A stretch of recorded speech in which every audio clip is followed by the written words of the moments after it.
All right, looks like we are live. So welcome to the 2020 Murietta City Council Candidate Forum.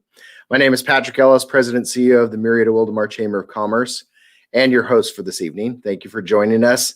I'd like to thank the Southwest Riverside County Association of Realtors for partnering with us on this endeavor. I would also like to welcome and thank all of the candidates for participating this evening. We appreciate your time.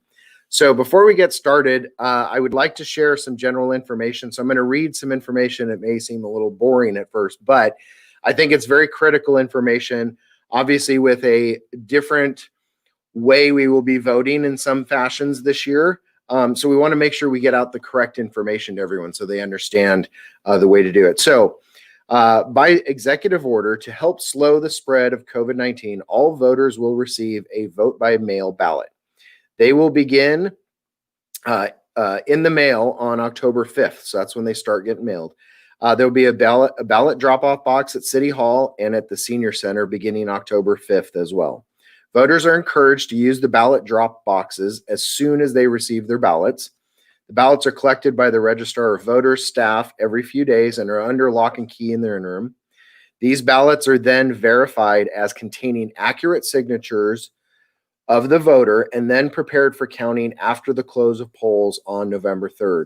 The sooner you submit your ballot, the easier and faster it will be to begin counting once the polls close. In addition to voting with your vote by mail ballot, you have the option of voting in person at any one of 120 voter assistance centers in the county, 7 of those being in Murietta. The voter assistance centers will be open beginning at 8 a.m. on Saturday, October 31st, and will be open from 8 to 5 on Saturday the 31st, Sunday the 1st, and Monday the 2nd.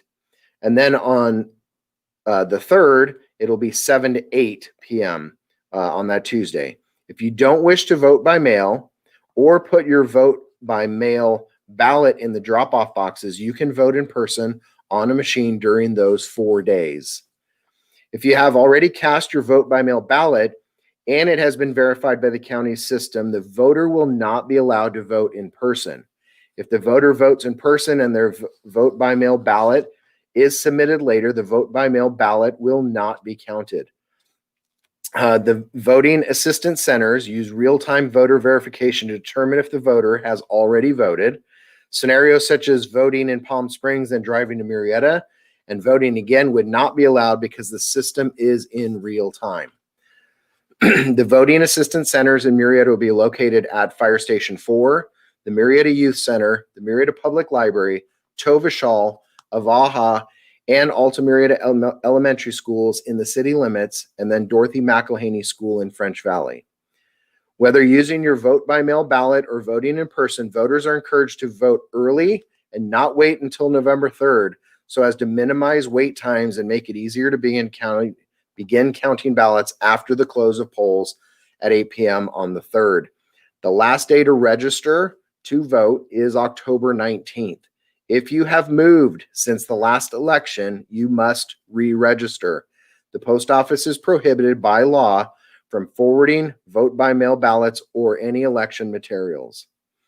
And I also say it's very appropriate that we're doing this today because today is National Register to Vote Day. So get out and register and get ready for this election. So now to our candidates forum.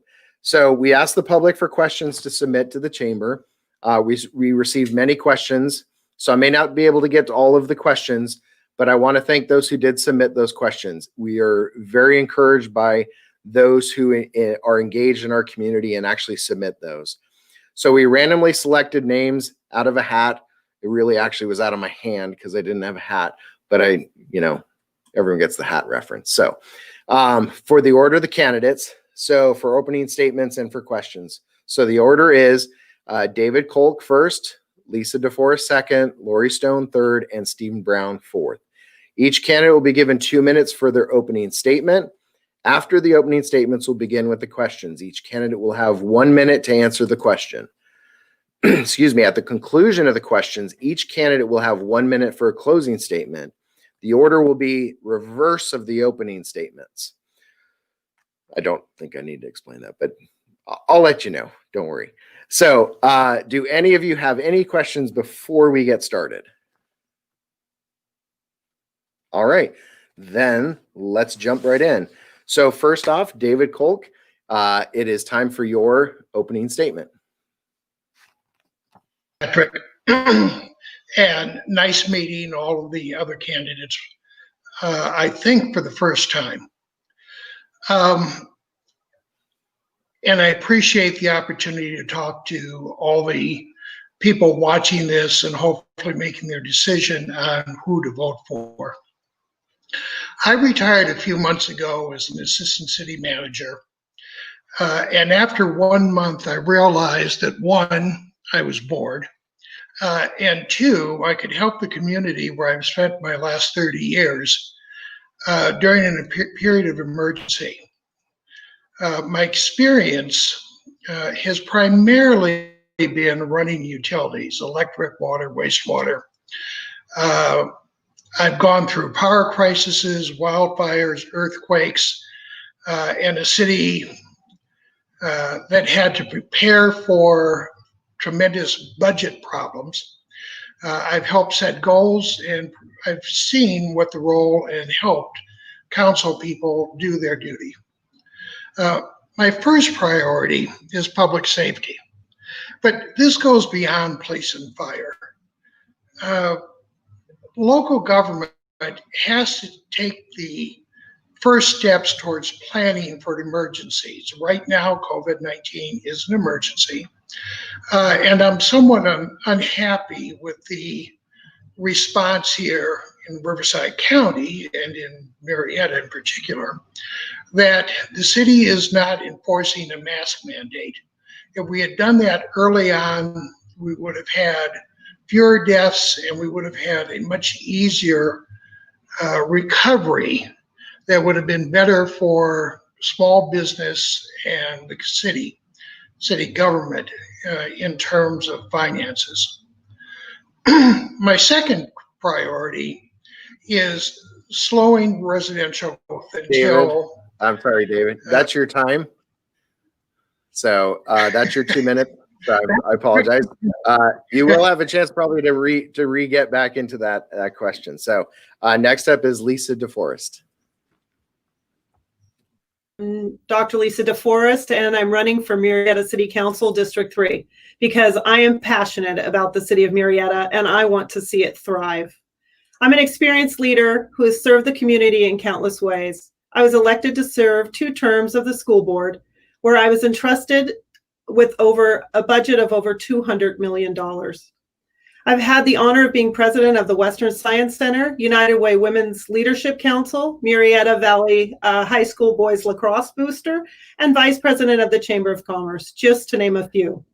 I believe passionate leadership is critical to the success of a productive community.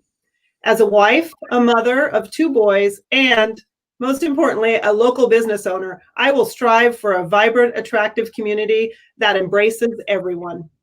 I've always used common sense approach to tackle issues head on, ask insightful questions, negotiate bad contracts, and I will hold our city accountable to all residences and businesses. I'm known for doing my homework, listening to people, addressing their concerns, researching the issues, and getting pragmatic results. It takes experience, energy, and dedication to serve the constituents of District 3, as well as the whole entire city of Murietta. I've maintained 2 successful practices for many years. I've won several awards for my professionalism and customer service. My practice has been named #1 in the Inland Empire by the Press Enterprise. I was named Businesswoman of the Year by the Chamber of Commerce. I believe a city should provide the same value as service I provide my patients. Education and good paying jobs are a vital part to a thriving community. As an associate professor at MSJC, I taught anatomy and physiology with the belief that education stimulates good jobs and small business. I'm Dr. Lisa DeForest for Murietta City Council District 3. Thank you. Next up is Lori Stone. Patrick, Lori Stone, I'm representing District 4. I moved to Murrieta in 1976 when Murrieta was just a small town. And today it is a vibrant city due to our past and our current city leaders. At one time in my life, I owned a chain of beauty supplies for more than 17 years. I sold my company and then I went to work for Supervisor Jeff Stone. I was his legislative assistant to women's issues. Some of the issues that I tackled were homelessness, domestic violence, and sexual assault, just to name a few. I have 2 boys. They both serve our country. They both are in the Navy. My eldest is an aircraft commander, and my youngest is in the nuclear power program. One of my priorities is public safety. And as a mother, a business owner, and a resident of Murietta, I understand the importance of prioritizing public safety. Public safety starts with working with our police and our fire to ensure that they have enough funds for equipment and trainings to keep Murietta as one of the safest cities in the nation. Veterans is also another priority for me. As I said, I'm a proud mom of 2 handsome men that served the United States Navy. And my boys are 4th generation military. And as a proud American, I will support our wonderful Murietta Veterans Program and other nonprofits that serve our veterans wholeheartedly. So thank you so much. Thank you. And last but not least, Steve Brown. Thank you, Patrick. Listening to the candidates, I think we're going to make it very hard for the people that are voting out there. We've got some really good talent that's coming up. For me, I moved into Murietta about 27 years ago. It was brand new city. Really enjoyed when we first moved here. The first thing that we came across was the celebration at the park, at Cal Oaks Park, of the city of Murietta being incorporated into a municipality, a city itself. So with that, I brought my 3 daughters into the Murietta school system, and I was very impressed with what they had to offer. Since then, throughout the 27 years, I've noticed the growth that we've had exponentially, almost to the point of from 25,000 to 115,000 residents here in Murietta, and their attention is priority for the city. I've noticed that our council in the past has been very good. We've had some bumps on the way, but noticing what they've done and how they've made sure that Murietta is a stable community has really gotten me enthused about participating in the council and helping out. And my priorities are going to be for the city, as mentioned before, with what we have, what makes us a safe city. The police department, the fire department, and of course, being proud that we do have military throughout all of our neighborhoods. And I think going forward, we need to look toward the future and being more diversity within our community and representative. And I hope to be able to help with that and take us into the future with making sure we have a stable and good financial budget going into the future. Thank you. Thank you, Steve. All right. So our first question, we're going to start with Lisa DeForest. You'll be getting this question first. So, and I know you may have mentioned this in your opening statement, but maybe you can elaborate a little bit. So since this is, and everyone will answer the same question, so it'll be Lisa, then Lori, Steve, and David. So since this is a lot like a job interview, can you give us a little bit about your educational background, work history, and or current employment?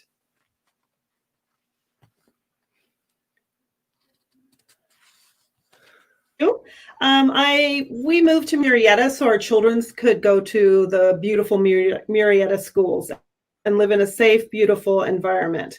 I've lived in Riverside County for over 40 years. I've been married for 21 years. And I have 2 boys, Logan and Landon. My kids went to MV and one still does. I've practiced for over 23 years.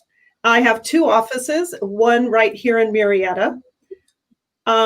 This is not my first time running for office. I started back in '97 when I was elected the state of California to run the entire Paint Horse Association. I did that for 4 years, turning the budget completely over and being able to give over $250,000 in awards. I've had the honor to serve 2 terms of school district board. And I believe that community service is vital to give back to our community. Thank you.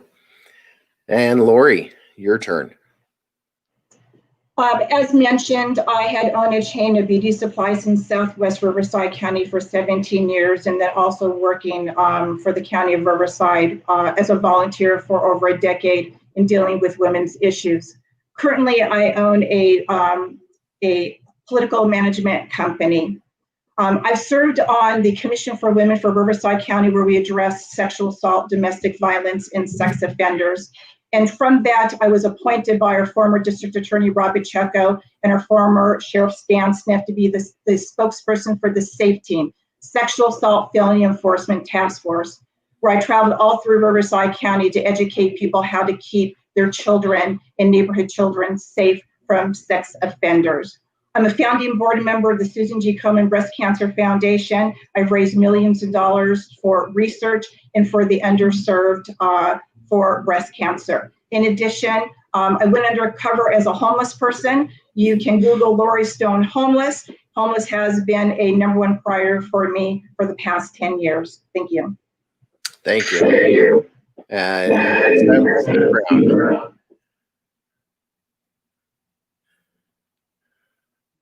Is I guess I'll combine my employment with it. I started off with a high school diploma working for the power company in Southern California.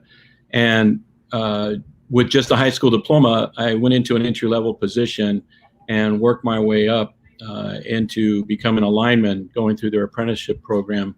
And so I provided power to the people.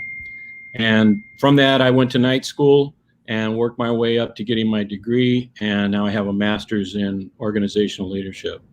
With those skills, I was able to move on up through the corporation and become a director for the major department in the utility with over 34 direct reporters reporting to me.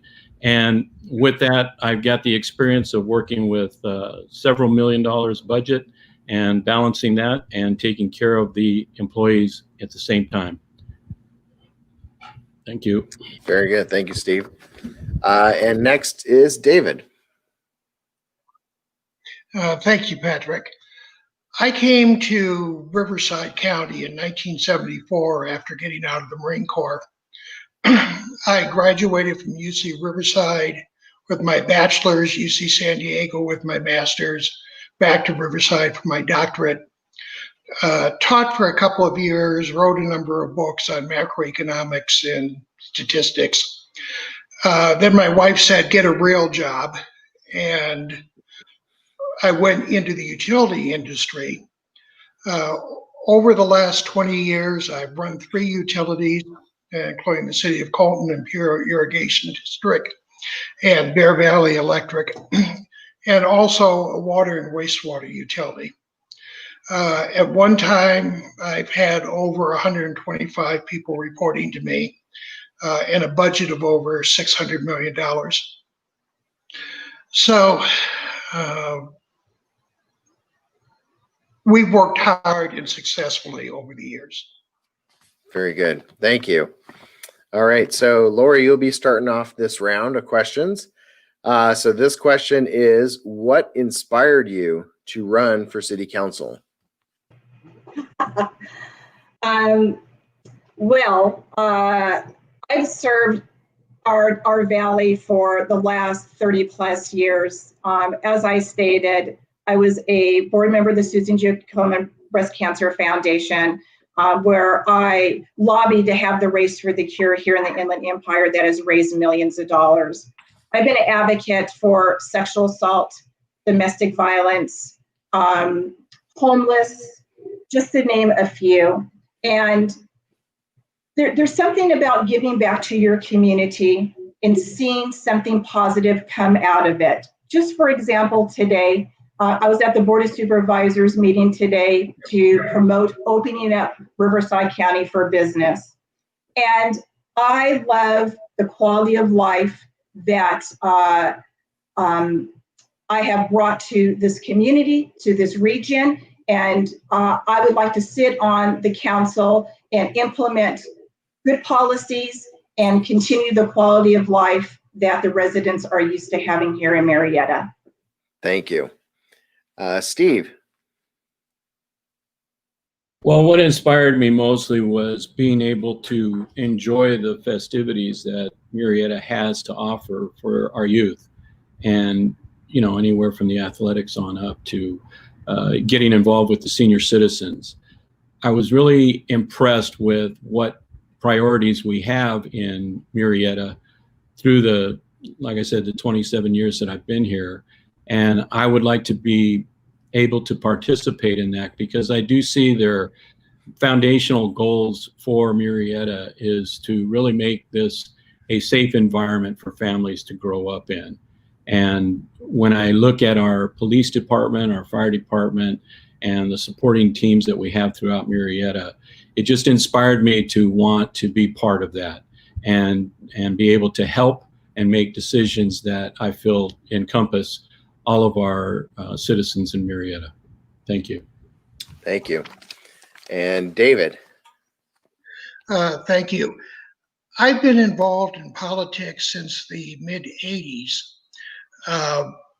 And over the last 10 or 15 years, have represented Southwest Riverside in various forums, the Democratic Environmental Caucus, the Democratic State Committee, Central Committee, and other areas of the state.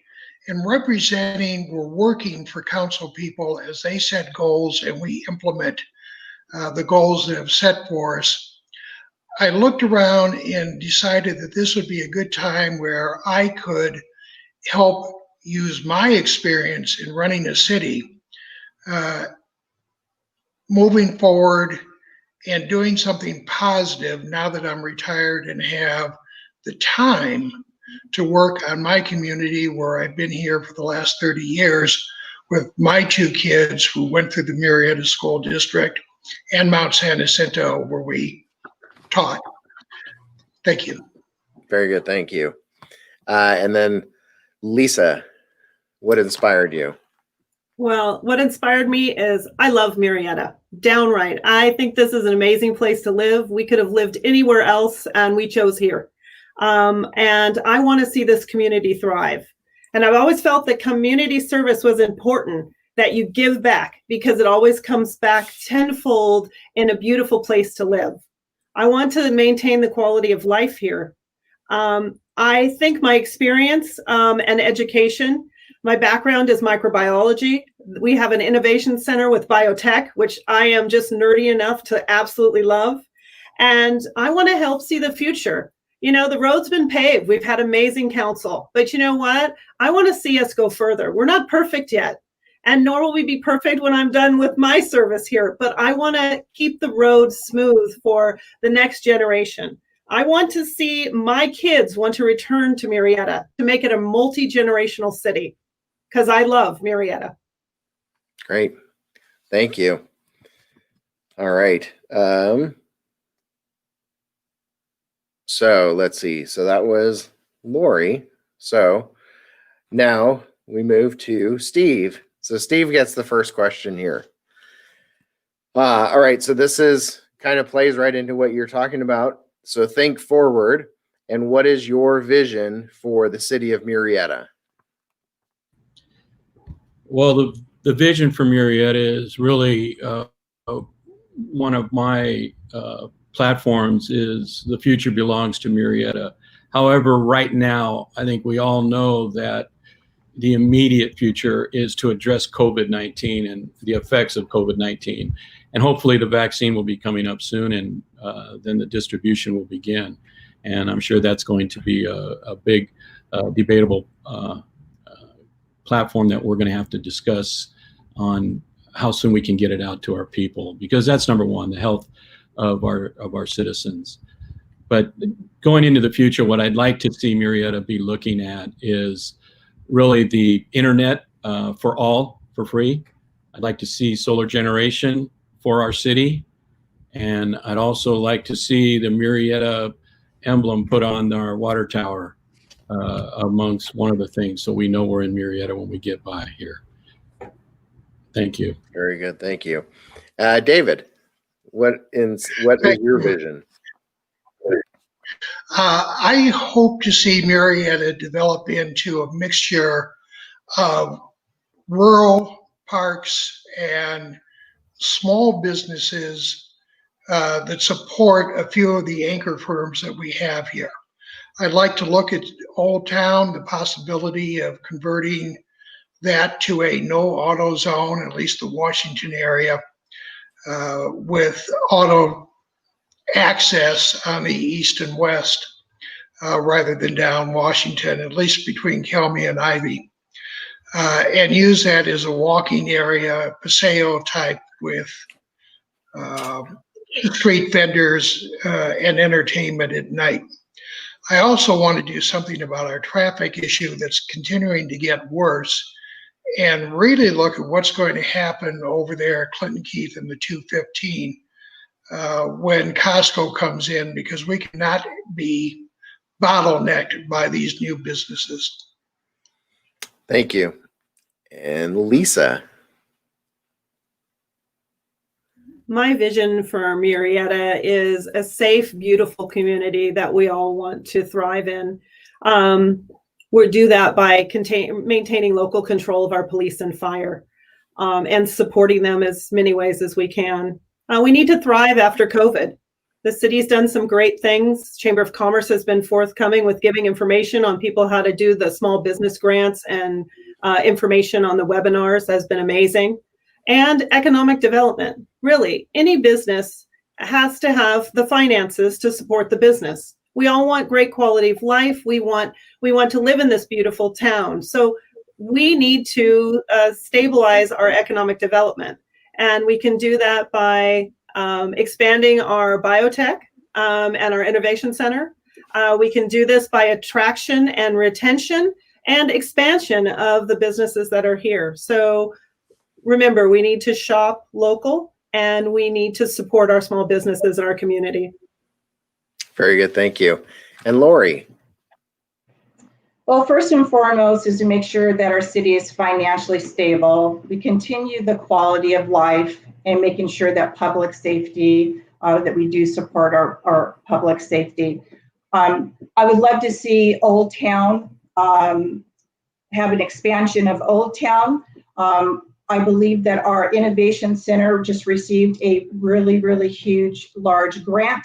I'm very interested in participating with our innovation center and biotech as well. And we are in recovery mode right now with COVID. So supporting our Chamber of Commerce, our businesses, and the city staff, I believe is a top priority right now. So thank you. Great. Thank you. All right. So David, you get this one first. So now you're thinking more along your personal lines of what it is that, you yourself want to think about. So if elected, name the top 3 things that you specifically would like to accomplish and why. Well, the first is implementing a response to the COVID. Sorry, but I strongly disagree with Supervisor Hewitt. I think that he is out to lunch. Secondly, I'd like to address the traffic issues that we have, particularly creating what I'll call priority streets, such as Washington, Clinton Keith, Rancho California, Whitewood, that have minimal interruption from cross traffic. And then the third issue becomes more of a, how do we attract the right type of businesses that use the existing skill sets of people within Murietta rather than having to import labor. Thank you. Lisa. Can you repeat the question Sure. again? So if elected, name the top 3 things you would like to accomplish and why. Oh goodness, I have a larger list. That's why I was hoping. Only top three. So, top three. Well, let's talk first and foremost about code enforcement. I'd like to see code enforcement revamped. I would love to see our city a little bit more proactive instead of reactive with some of the things that are occurring on our streets, especially as I'm walking neighborhoods asking for votes. I have seen a lot of different things that maybe we need to look at a little bit stronger. Old Town, of course. Old Town is in my district. It's part of District 3. And I want to see Old Town thrive. I want to have it be an area where we hang out on the weekends and where we bring friends to. So I will do my due diligence to help Old Town see its fruition. And I go back to, of course, economic development, but that kind of goes together with public safety. So I would like to support our police and fire. And I do believe that we probably need a joint venture of a training facility for our fire and police so we could save money, not allowing them many hours to go elsewhere. So thank you. Lori, So with top regard, three things. with regard to Old Town, we definitely have a water issue down there. And that is something that we need to address immediately if we're going to allow additional development. Sticking with development, we have an area called the Golden Triangle that has been sitting empty. And I truly believe that that is the last prime piece of property in Southern California, where regionally I would love to think outside the box and bring something that could benefit the entire region. And then also be proactive with the expansion of businesses, still part of economic development. But again, I keep saying public safety. Public safety has to be a priority for us to have the quality of life that we have here in Murietta to remain one of the safest cities in the nation. Great, thank you. And Steve. Thank you, Patrick. The number one going into being on the council and going into 2021 is going to be COVID. If anybody doesn't think that's going to be number one on our list, I think they're not really seeing what's going on. The issues that are involved with COVID-19 not only involves the individual citizens of Murietta, but our businesses also. And I know we've been helping out with the small businesses and providing the grants that they need to continue staying alive, basically, to their work, to be able to continue working. The second priority is balancing the budget, of course, will always be the priority going forward throughout the years. And then attracting businesses is the final priority that we need to figure out, working with the various professionals. What can we do to help bring more businesses and manufacturing to Murietta? Great, thank you. All right, so we're on to Lisa starting the next question. So this is a real easy question. Do you see Murietta as being on the right track or the wrong track? It is an easy question. I wouldn't be here if it was on the wrong track. I think the Murietta City Council as a whole has done a very good job. The city is very safe, and the city has some beautiful things, and we have a lot of area to development still. So I think that we are definitely on the right track, and I want to keep us on the track so we don't derail. So that very good. But that'll work. Thank you. Lori. Patrick, can you repeat the question? I'm Sure. sorry. So do you see Murietta as being on the right track or the wrong track? Well, obviously on the right track. As most of you know, that I had moved out of the area for a couple of years, and I could have chosen anywhere in Southwest Riverside County, and I wanted to come back to what I considered home. We have a phenomenal city. We have a wonderful leader, Kim Summers, and a wonderful staff at the city of Murietta. We have a great Chamber of Commerce who's been very, very supportive to our city. We have the most unbelievable public safety that also is part of quality of life.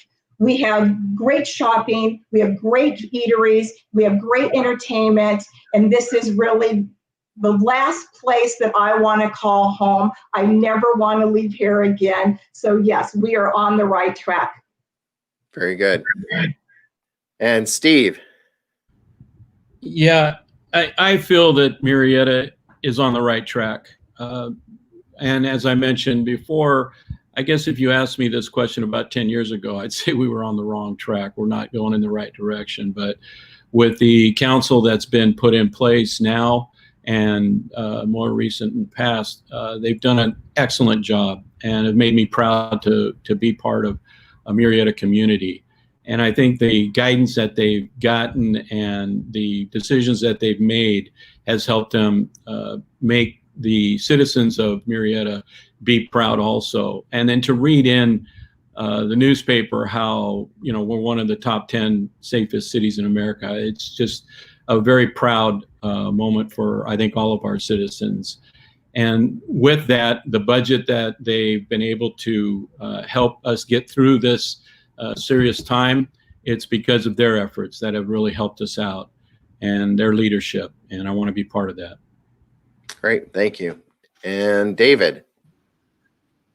Thank you. From a financial point of view, we should thank the past councils. We have a healthy reserve. Measure T has given us additional funding sources, and we've managed to overcome the financial impacts of this first wave of COVID-19.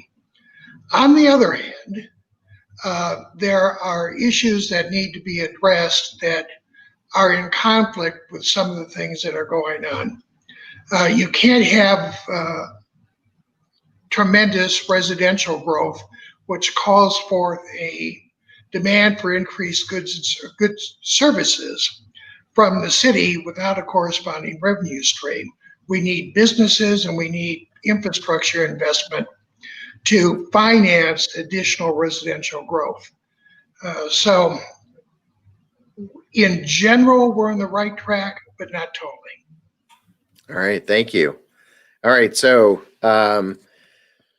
Lori, you get this question first, and Steve actually kind of hinted on it. So we know that Murietta has consistently for years been in the top 10, usually in the last probably 5 years, been in the top 3 safest cities in the country of a residency of 100,000 or more.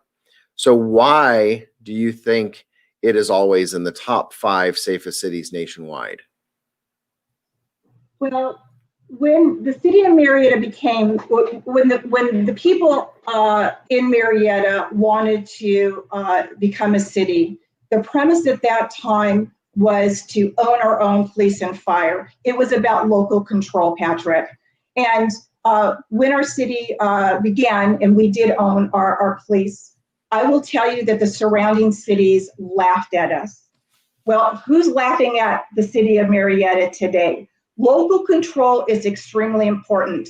95% of the men and women that serve in the police and the fire live, have families here, the children go to school, they have an investment in their community that they work, play.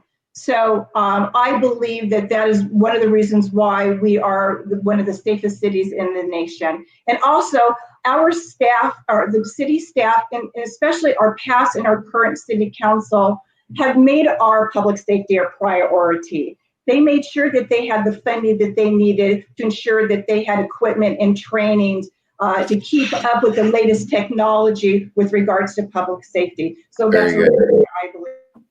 Thank you. All right, Steve. I agree. The first thing that makes us the top 10, and like you said, top 3, is our police department. Because we have our own police department, and I know that Menifee now is using our police department to do the dispatching, and they're also mimicking us on having their own police department. So it's something that I think we could take a lot of pride in, that our police department understands the citizens. A lot of them live in the area, so they know what goes on in our city. And I believe that's number one why we are in the top 10. Our fire department, they're a stellar organization. They've been internationally recognized for the things that they do and their operations that they have. And also the administrative support that we have throughout the city and our council has helped us maintain that safe recognition throughout the nation. Very good. Thank you. David. Thank you. First, one of the interesting things about Murrieta is it's a relatively new community. I mean, if you go back 25 years, we're looking at a population of roughly 35,000. We created our own police force, developed our own police force when we incorporated. And as the community grew, it attracted a higher income that was supportive of police and fire activities that is maintained throughout these years. So there's no reason to look at reducing the level of support for police and fire, but also recognize that police and fire have tremendous community support that allows them to thrive even in today's environment. Great. Thank you. And Lisa. Well, I believe that we are one of the top 10 safest cities because we have local control. We can put the dollars where they need to be put. We don't have to go through any bureaucracy to figure out where we need to spend the money. Police and fire officers also live here. They have a vested interest in the community. We have a great leadership team. Chief Haddon has been instrumental. He's been here since the beginning, so he knows exactly how the police department works from the ground up. I think that also we face challenges head on. We have great relationships with people. Police and fire are proactive in their training. And I believe that the communication and education programs that they have with our schools and our community is second to none.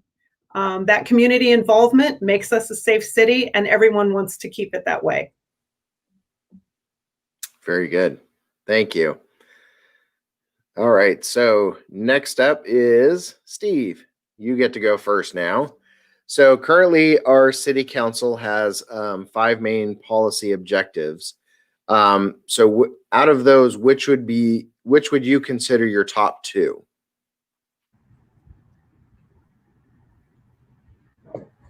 Well, making sure that Murietta is stable for the future is number one, and all of their organizing what needs to be done to assure that our budget is satisfied for the future going forward, and to make sure that we have the reserves. What they've done in the past to recognize this has been instrumental in getting us, as I mentioned earlier, getting us through these hard times, having the reserve that we do have. The other objective is second objective is to make sure that we have a solid foundation for our citizens with our educational system. And I believe that by helping out our schools and our education from preschool on up is primary for our residents having the education to be able to move forward and ultimately go into the college environment. Thank you. David. The 2 that I look the most at are financial stability and economic development. The past councils have used roughly a 20% reserve. So they've now increased that to 30%, recognizing, I know I don't have 1 second left. No, I apologize for that. So setting our financial goals and setting our requirements of staff that we can afford and achieve with the money that we're willing to devote to the various issues. Secondly, economic development, the entire biotech medical corridor going from roughly Clinton Keith up towards Scott Road is the beginning of attracting or becoming a magnet for other development within the area.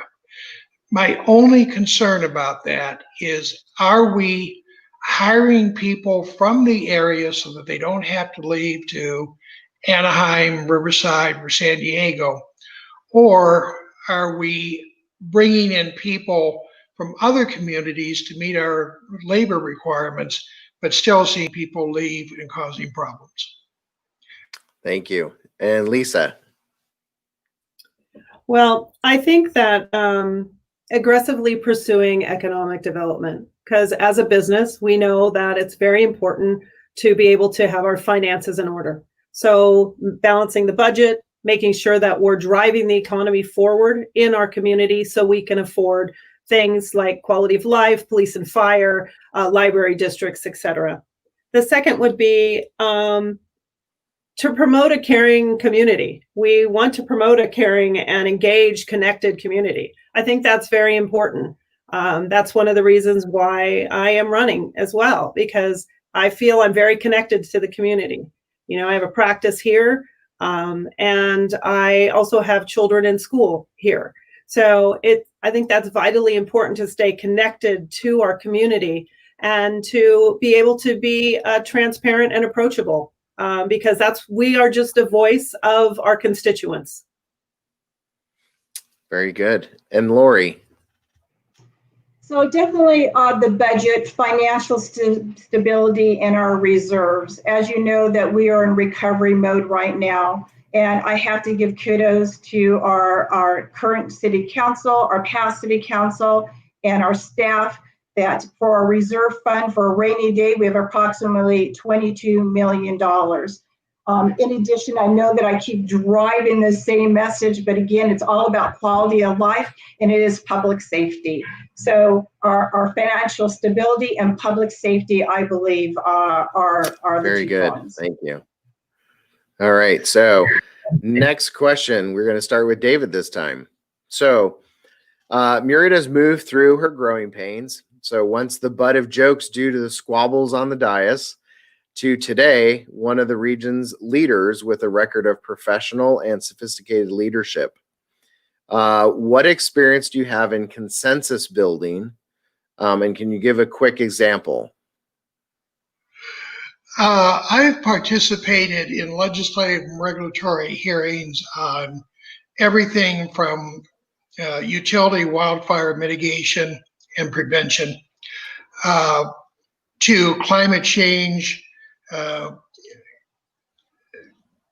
decarbonization of the state utility generation mix, installing renewable resources in lieu of coal and natural gas-fired resources. In all these cases, you have to get together and negotiate between various interests. I've been very successful in getting legislation done, particularly that over the years has led to an increase in conservation, and the so-called public benefit charge that was put in back in 1994 and AB 1896, I think it was. So Great. I've been good. Thank you. Lisa? That question? Sure. So obviously Murrieta's had its challenges in the past, but now is considered one of the leaders in our valley. So what experience do you have in consensus building, and can you give a quick example? All right, a quick example for that. Well, you know, sitting on the school board for 2 terms or almost 8 years, we had to do a lot of collaborative work. School board president twice. I maintained fiscal solvency through the recession and through communication with our employees. I led the board to buy back certificates of participation, which reduced the district's long-term debt liability. I also led the district to reauthorize bonds And that was through community work, as well as my fellow trustees, to convince them that was the betterment of the district.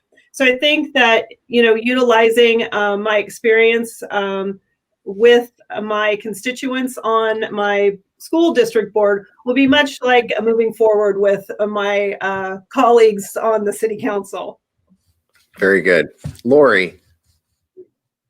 Well, owning a chain of beauty supplies and having 60 employees was always a challenge, but I had very, very little turnover over 17 years. Working for a district attorney, working for our sheriff with regards to the SAFE team, working with the Commission for Women, and the most challenging was working for my brother.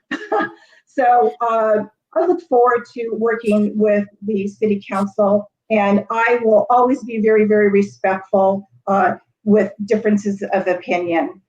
Thank you. Great. And Steve. Yeah, consensus building is a key part of being a council member or being a leader in any organization, really. And so you start off with understanding what the vision is, what is it that you're trying to accomplish, and then get input as to how it will affect different stakeholders, whether it be the employees, the citizens of the community, and understanding the ramifications to the city, and is it for the betterment? I use a utilitarian approach, what gives the betterment for the most and causes the least harm.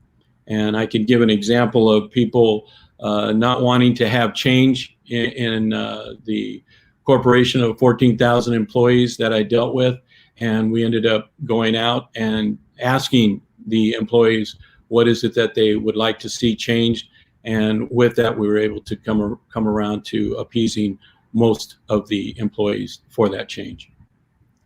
Great, thank you. So next is Lisa. You get to start this round. So let's go. We're going to go with an easy one. So what is your favorite community event?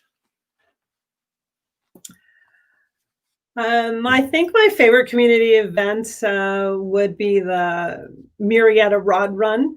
And because there are so many patients I have that have collector cars and like to do that event, or the Murietta Hot Rod Show. I also love, I'm going to do two. I love the Tour de Murietta. It goes by my house, and it is amazing to see how much community involvement takes to block off the streets and to get those cyclists around. I'd like to see that event grow downtown a little bit to involve some more of the downtown stakeholders as well, and some of the local bike shops I know participate, but I would really like to see that expand. Also, I thought that the Rod Run is now doing cruising, so cruising downtown. So I love that everybody's tried to do the events more virtual now because of COVID. Thank you. Lori, what is your favorite community event? It is the birthday bash. I love how the community comes together. It is so nice. It's like a family reunion every single year, where I run into people that I haven't seen in 30 years or prior employees. It is a great way for us to celebrate our birthday, the fireworks, the collaboration between the city, the chamber, the residents, the food, the fun, the fire department spraying the kids. Yeah, birthday bash is my favorite. Very good. Steve. I agree 100%, Lori. The birthday bash is something that I feel the community gets together, working for the power company, covering the Murietta. I get to see a lot of my fellow workers and a lot of the citizens that I've been able to help them with their electrical needs. Along with that, my wife is a retired teacher from Murietta, and she gets to see all of her students. And unfortunately, the more that she sees her students, it kind of depresses her because they're moving on up, going into college, and she had them when they were a lot younger. So the birthday bash celebration is excellent. The fireworks and the bands that they bring out, I particularly like when they brought out Herman's Hermits, because they sang the song, Mrs. Brown, You Have a Lovely Daughter, and that's one of my favorite songs, especially for my 3 daughters and now my granddaughter. But yeah, that's definitely a community event that I look forward to every year. Unfortunately, we weren't able to have it this year, but hopefully next year we'll double it. Yep. All right, David. I'll go with St. Patrick's Day. With a German Irish, I enjoyed going down to City Hall and looking at what went on there. Very good. Thank you. I do have to say I'm a little disappointed because this just means I'm not going to visit District 3 or District 4 as Santa this year, because mine is Santa coming to every neighborhood in this city, and I'm growing this out specifically for it. So I'm just putting you all in warning right now. So, all right. So we'll lighten it up a little bit because we're getting into some serious questions now. All right. So we started that one with Lisa. So Lori, you get the first one here. So when put in a position where state law and federal law contradict each other, such as marijuana, which do you look to base your vote on? Federal law. Okay. Any particular reason, or just you're good with that?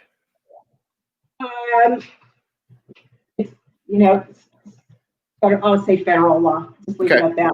Yes. Very good. Okay. Steve. Well, I guess it depends on what the issue is, but if they contradict each other, I want to find out why are they contradicting? What is the benefit for the state, and why isn't the federal on board with what the state wants? Because really the state is more representative of our citizens, and for Murietta being part of California, and California passes a law, then they're the ones that are going to enforce it. And I know that the federal's laws can be implemented that do not meet what we have, so there is a conflict.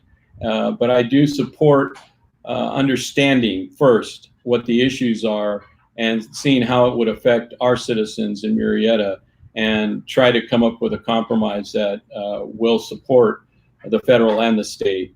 But it depends on the issue, really, if they're in conflict, which one I'm going to go with. Okay.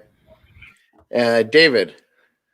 I'll agree that it depends, but we're seeing a couple of issues right now. I am pro-cannabis, would like to see retail here. Obviously, the feds are opposed to that. But at the same time, we look around, and I am pro-gun control, very pro-gun control. And there are states that absolutely refuse. In fact, there are communities here that absolutely refuse to control guns. So it depends on the issue and how much are you willing to fight over that particular idea. Okay. And Lisa. Federal law, when it comes to marijuana, and I'll address your question. I am anti-marijuana. I've seen nothing good come of it. My husband is in law enforcement, and I have not seen anything positive come from that. Federal law should trump state law, but there is in our Constitution, in the Article 4 of our Constitution, we have the Supremacy Clause, and that allows us to have different state laws. So I think that with all things, when the voters or the constituents vote for things, we'll have to support the vote with some reservation with specific issues. And I think looking at it and being as transparent and getting as much communication with the issue as possible. And it doesn't apply to all cities in the state. Very good. Well, and this next question, we'll start with Steve, but I think some of you have kind of already hit on it. So the city council will have to address the issue of marijuana in the not too distant future. How would you address this issue? I guess, again, going back to what I've been saying, is that I would look to understand what the issues are, what the concerns are. There's a lot of people that feel that it's for medical purposes. And I also look at how it impacts our city and what it would involve with enforcing that. I myself have 3 relatives that are in the law enforcement industry or employment, and from sheriff's, detectives, and I've gotten their opinion also. And some of them, I mean, and even them, talking to them, it helps them relieve some of the workload that they have for minuscule amounts of marijuana and having to go through the whole process of arresting and booking. But like I said, I wanted to see how it affects everybody. And it's not something for me, but I want to do what's best for the citizens of Murietta. Very good. David. There's 3 components of marijuana. There's the growing, the testing, and the retail sales. Most communities are opposed to growth, and so we end up with tragedies like out in Anza last week. And most communities, with the exception down here, Paris, and to a less extent, I believe, Lake Elsinore, oppose the sale. Everybody's willing to do the testing because it just means it comes in and goes out. And many of the cities have set aside areas for testing, essentially mixing, controlling, and making sure that it's there. You also end up with, I get the names wrong, CBD constantly, which I've had problems with, that a lot of entities want drinkable marijuana extract, but I'm in favor of it. If we have guns and alcohol, don't stop with marijuana. Thank you. Lisa. Of course, we're going to look to our community and what the constituents are telling us. Yes. And I can have my own opinion, yet I could vote for what my constituents would want. But we need to understand the issue. And we need to talk to the citizens about the issues. But we also want a safe community. And we do know that marijuana is a gateway drug, and what is happening with 44,000 people on the streets of LA. A lot of those people are drug damaged people. You know, they are addicted to drugs. And when you ask a lot of them how it began, they tell you that it began with marijuana. So, I think that we need to be very careful introducing things into our community that would be detrimental in the long run for what we all love, which is the quality of life here. And I think that's vitally important. Thank you. Lori. So this goes back to the original question about state versus federal. And as we know, that federal opposes this, and the state of California has passed it. I will tell you that we definitely need to have strict oversight. There are strict policies that are put in place. And my understanding that there are a certain amount of permits that are being allocated, and there's actually one being allocated to somebody in our community. So it goes back to quality of life, and it goes back to crime and addiction that does affect quality of life. And again, with regards to our public safety. But I am definitely for strict oversight and strict policies with regards to marijuana. Great, thank you, everyone. All right, so next we'll be starting with David. So David, there are issues that the city faces regarding infrastructure in certain areas that prohibit development moving forward. So what do you see as the role of the city in regard to these issues?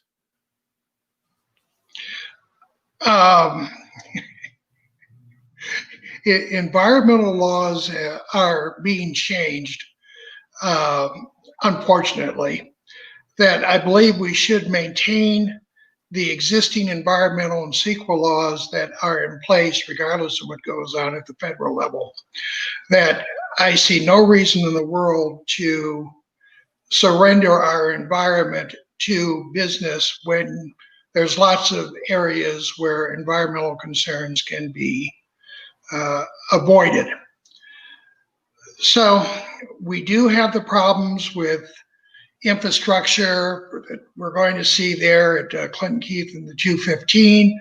We have issues there at anywhere between Winchester and the 15 all the way up to Murrieta Hot Springs that have to be controlled at some point, but environmental considerations should take precedence over development. Lisa. All right, can you repeat that Sure, question? of course. So there are issues that the city faces regarding infrastructure in certain areas that prohibit development. There are water issues, sewer, all sorts of different infrastructure issues. What do you see as the role of the city in regard to these issues? Well, the major issue that keeps coming up in any discussions or any information that I've done research on is water. Water is a big issue. That's why Murietta downtown seems to be having so much trouble. And that water issue is with an aging water system supplier. Also, we have the issue with, we have 3 Western, which is the old Murietta water. We have Eastern and Rancho. So we have 3 water services in our community. And we know that Eastern is supplying to about 93% of the water to Western. So right now we're waiting on a LAFCO study, and that's pending release. I think that will give the city some direction and be able to aid on the aging infrastructure that we have going on in our city. I know the biggest problem is with our Western, which is going through downtown. So, Very good, thank you. Lori. Yeah, the pressing infrastructure issues the city faces today are water services on the west side and stormwater, storm drain infrastructure, and these impede development. What do you see as the role of the city in these issues? Well, my understanding is that this issue has gone to LAFCO, and I believe that LAFCO is really going to put it back on the city, and I think annexation of that area is probably the future with that issue. Okay, Steve. Yeah, whatever the infrastructure development that is wanting to take place and what is prohibited is understanding what are the issues involved first, to find out, is it aging, do we have that area allocated for environmental, what is it that makes it prohibited, and see if there's a compromise that we can come up with. If it is the issue of the water, we need to solve that, and our role as a city is to figure out how we can improve our water system for that one issue and what it's going to take, and get a full understanding the impacts, of course, on the environment, on the city, and on our citizens. But the role of the city is to really understand what the issues are and how it impacts our citizens and how it benefits our citizens or deters our citizens. And we should always be looking on benefiting the citizens and making sure that we have the funds to do that. Very good, thank you. All right, Lisa, you're up next. So each year, the city of Murietta attends the International Council of Shopping Centers annual Recon Conference, also known as ICSC. What aspects of the conference do you see as valuable or not to the city of Murietta? well, the ICSC is as a show that solicits new business to our community. And it's vitally important that we bring these new businesses to our community. I think that since we don't really have a media market, we don't really have newspaper here, that's where we're going for economic development. We want to bring new people in. I think that our reputation as a safe city and all of the other things with our amazing Chamber of Commerce, our economic development in-house in our city, all is very inviting when we go there. I think that it would be very beneficial to the city to really continue to attract the biotech piece, because we know that we have a lot of young people that are educated, that are looking for good paying jobs close to home. Very good. Thank you. Lori. So for many, many years, I know that the chamber, the city have gone to the ICSC, and we're not in a place where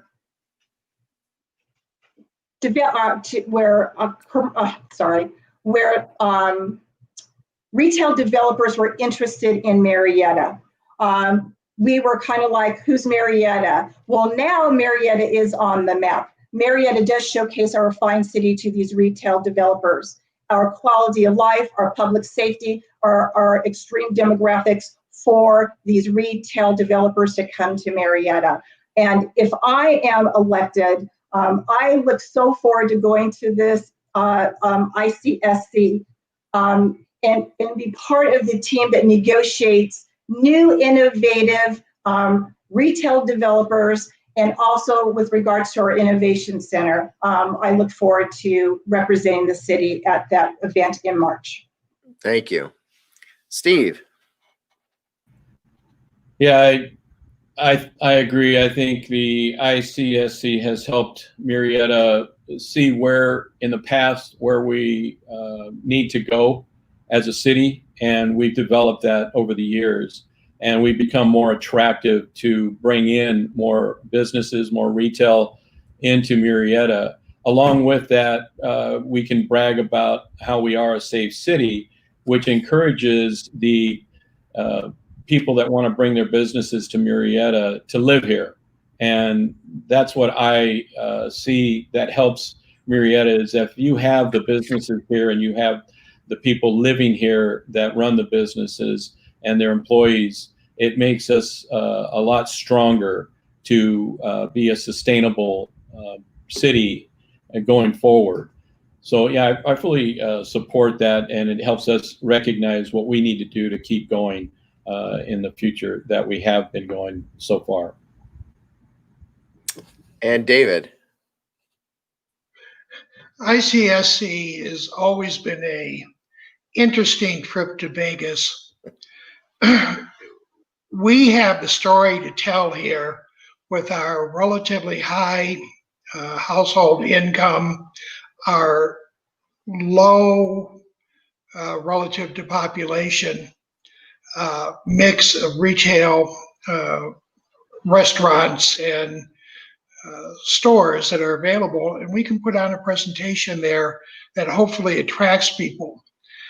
And you look at some of the stores that have come in and some of the development on the west side of the 15 and wonder what's really going on there. I mean, why is this strip mall across from City Hall tearing down the old market and putting in a car wash? Why can't we get the corner of Jefferson, of Washington and Magnolia developed? ICSC is where you're going to have to go to present our case to those developers. All right. Thank you very much. All right. Next up, Lori. So what, in your opinion, will be the greatest challenges that the city will face in the next 5 years? Wow. So I will definitely tell you that due to COVID, I believe the recovery mode. The city is in better shape than most cities financially, and the city's main source of income does come from sales tax, and those fiscal impacts are unknown due to COVID. As a business owner who's faced with the Great Recession, I understand the challenges government is faced with declining revenues. First, I think we should put a hold on long lists of projects. Secondly, I would freeze any vacancies with regards to employment and reevaluate every quarter to make sure that we are financially recouping and hitting every milestone as the city is in recovery mode, as stated. So I think that is one of the biggest challenges is what COVID has done to us, not only nationally, statewide, but here locally. In the next 5 years, we're going to have to address this issue. We do, and it's unforeseen in the future as well. So we've got to be very diligent, Patrick. Thank you. And Steve. Yeah, I agree. The first thing, and I think we've mentioned that that's all we're hearing about is COVID-19 and how it has affected our residents and our businesses throughout Murietta and beyond. We've got some fairly good news today about going into red color, being able to start opening up, but hopefully we do it with extreme caution. But over the years, I think bottom line is that we need to get more housing. We need to get more businesses here. We need to get more stability with our housing and our businesses. And we need to continue with keeping Murietta. We don't want to lose that pride in Murietta being the safest community in the nation, one of the top safest, and strive to become the safest. I'd like to see us as number one and what it's going to take.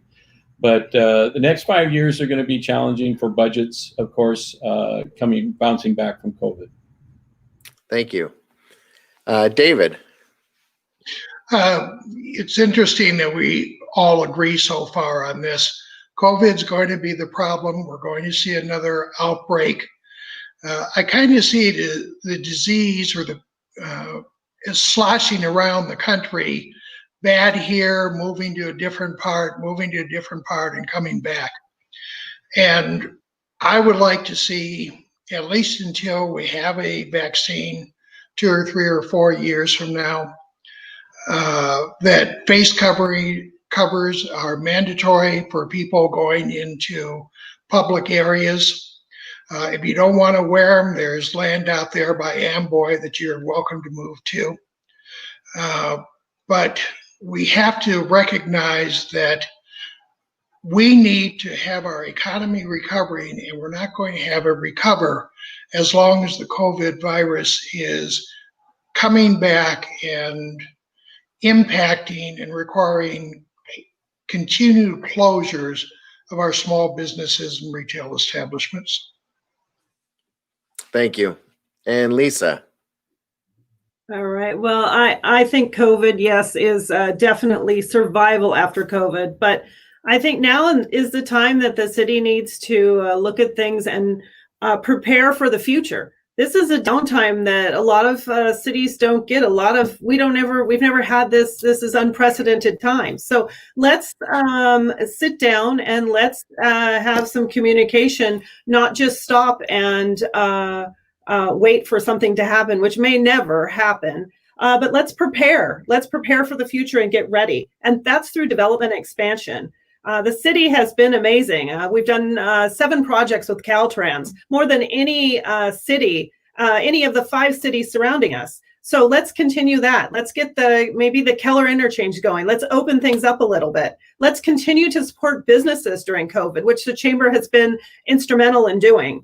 Let's make sure we focus on jobs and expand maybe grants and help these small businesses. 20% or 80% of our population is employed by jobs with 20 or less employees. So these are small businesses we need to support. Thank you. All right, Steve, you're up next for going first for this question. So we're going to have 2 questions now around 2 propositions that are on the ballot this year. So first one is Prop 15, which is better known as the split roll tax. So where do you stand on this proposition? I guess the quick answer is I'm for it. I think that it'll increase. I'm always for anything that will increase our support of our school system, because to me that's the foundation of what governs the growth of any community, any city. And we have to provide the tools necessary for our education and our teachers and to the students to be able to have all of the resources that they need to go forward. And 15 to me will help provide those resources that we so desperately need to take us into the future and build that foundation of education in our schools, our public schools, community college, and the local governments to help out with being able to use it for industrial properties and getting them on the market value to increase. Thank you. David? I agree. I'm for it. I think that over the years, the property tax burden has shifted from commercial that doesn't turn over as much to residential that gets sold quite a bit. So we've seen residential properties being assessed and taxed at a higher rate than commercial. And when you start looking at some of the holdings of some of the larger corporations that particularly in the northeast corner of the state that haven't been reassessed since the 1970s, they're definitely underpaying the amount. I think that the argument that the Jarvis Foundation is pushing that, gee, if you increase taxes to commercial and industrial, it's going to flow over to residential, is a scare tactic.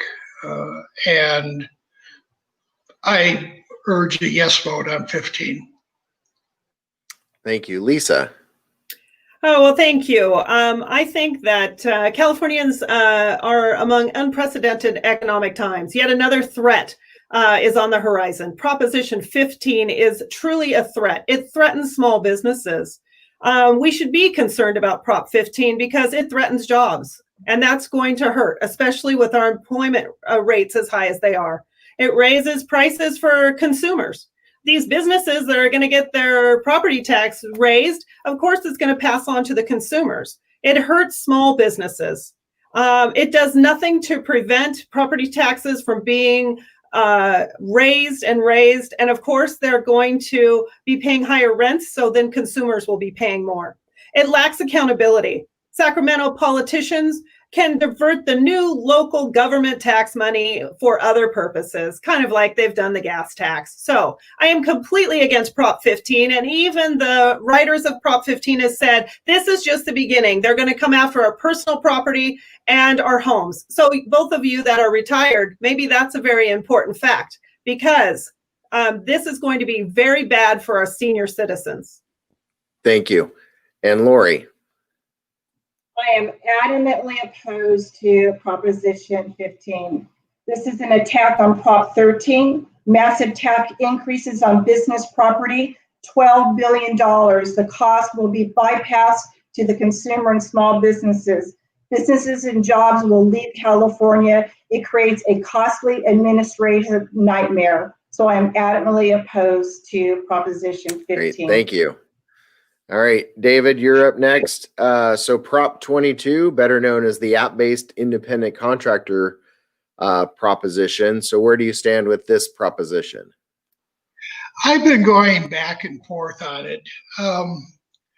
I think that many of the Uber and Lyft drivers and other gig workers actually enjoy what they do and the freedom.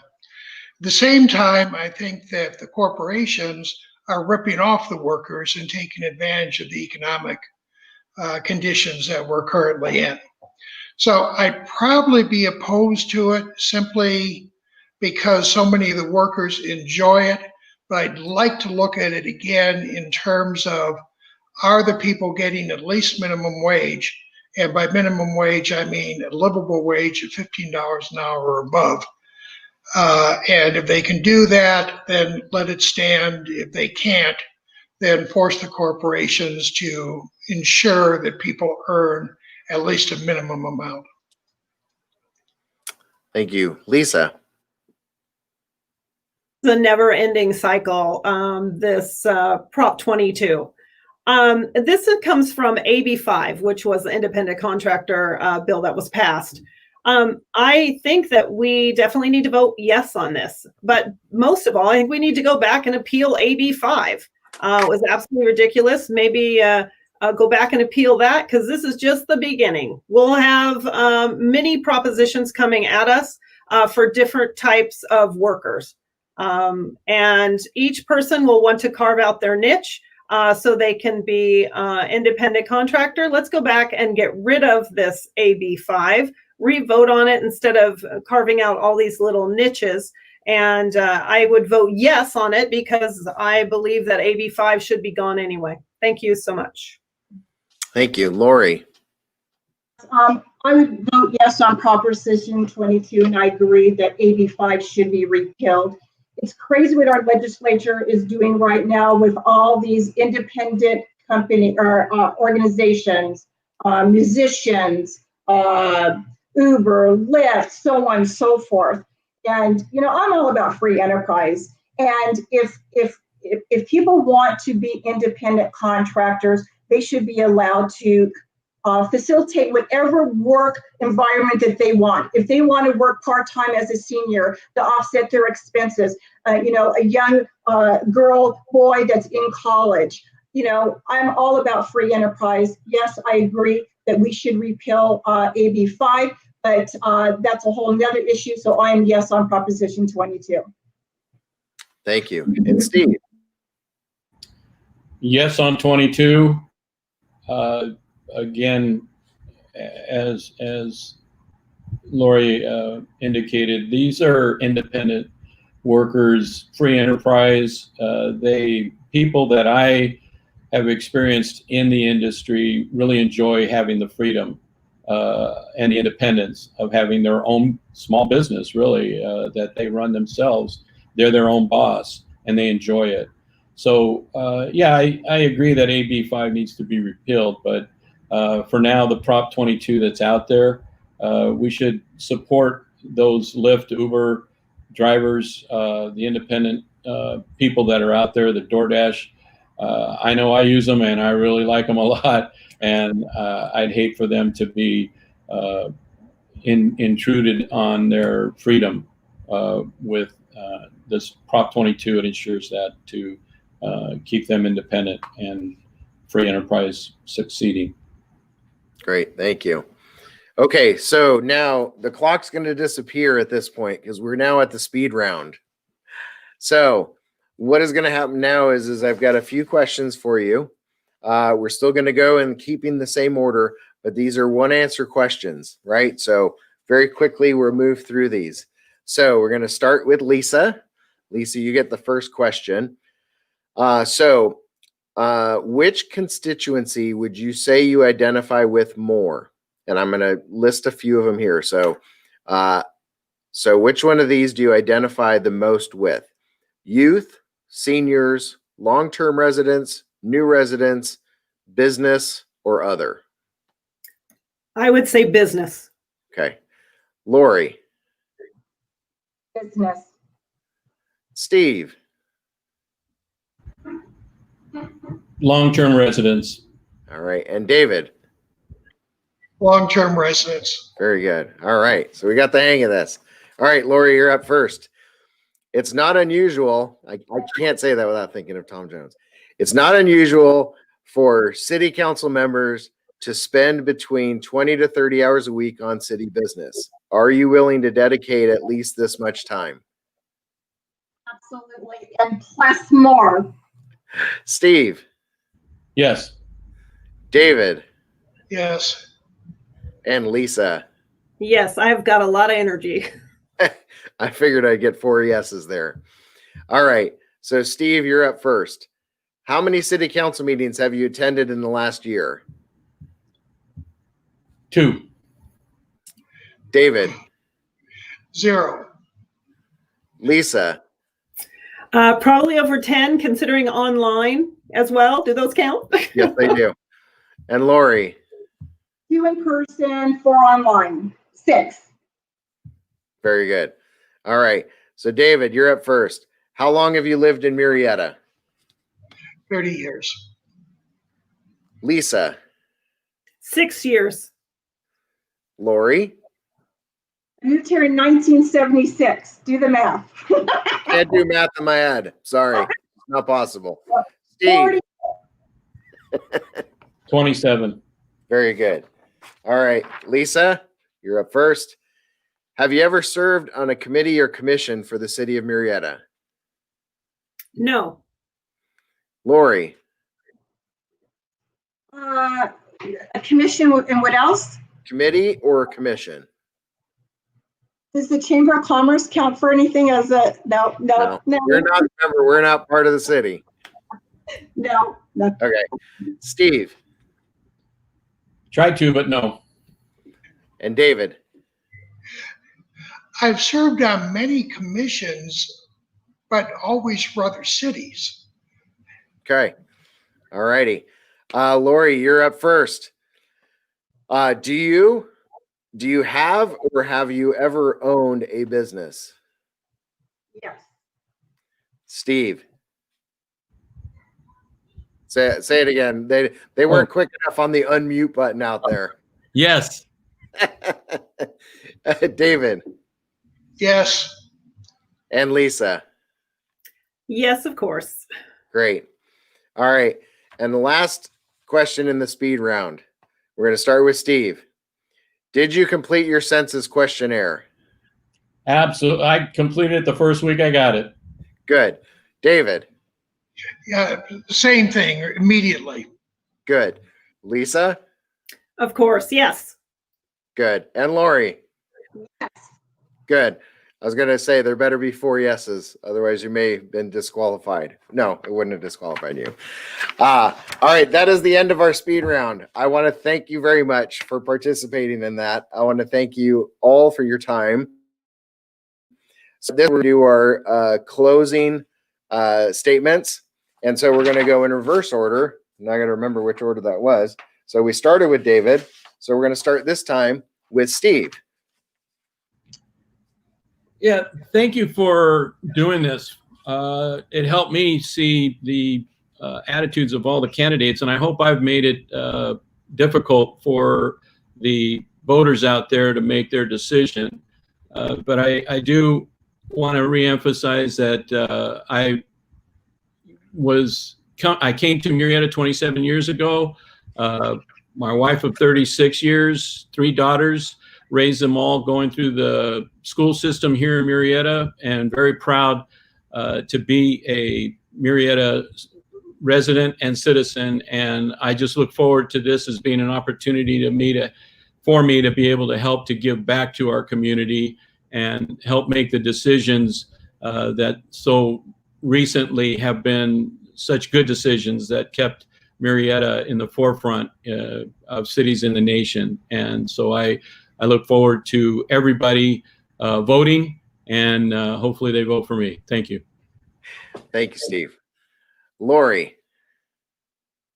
Patrick, for hosting this forum. It was truly a wonderful experience. As I stated, I moved to Murietta in 1976. I've seen Murietta grow from a small town to the wonderful, vibrant community that it is today. And I have 2 boys that serve our military. I love Murietta. I'm a fiscal conservative. My priority is quality of life and public safety. And I look forward to serving on the Murietta City Council. I ask for your vote on November the 3rd. And I thank you again, Patrick, for facilitating this forum. So thank you, and God bless everyone. Thank you, Lori. Lisa? I want to thank you, Patrick, and the Chamber of Commerce for holding this forum. Very fun and very long night.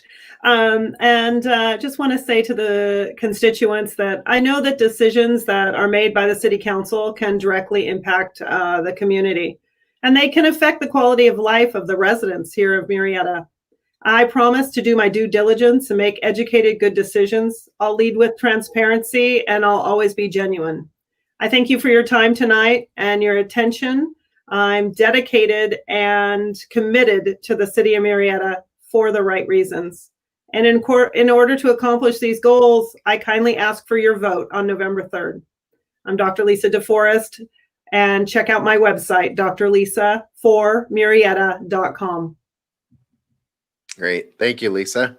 And last but not least, David. Again, thank you for putting on the forum, but more importantly, I haven't seen Lori in probably 25 years. When she was working for her brother and my wife was working for her supervisor, Buster. So we did meet once before. I've never met Steve or Lisa, but I'm impressed with the quality of all three of them, and I hope everyone does well in this upcoming election. I also hold that the only reason I've never gone to a Murietta City Council meeting is the cities that I work for have always had council meetings the same night. So that should give something there. I've enjoyed my time here in Murietta. I intend to make it, well, I'll die here the same way that my mother died here and is buried out here in Murietta Cemetery. And I look forward to helping improve the quality of life going forward. Thank you. Great. Thank you. Thank you again, all of you, for your participation. I want to thank everyone who's tuned in tonight. Those and those who'll be viewing this over the next couple of weeks, getting ready to make their decisions on who they're going to vote for. Thanks again to our partners at the Southwest Riverside County Association of Realtors. Please make sure that you all vote. Get out and vote. It is very important. It's the most important thing that you can do to have an impact on our lives. Please make sure that you get educated regarding all the issues on the ballot this year. The Murietta-Wildomar Chamber of Commerce has taken positions on a number of ballot initiatives this year. As we close our broadcast, you will see a list of those positions. So again, I want to thank you all. I want you to all please stay positive, but not COVID positive, and be safe.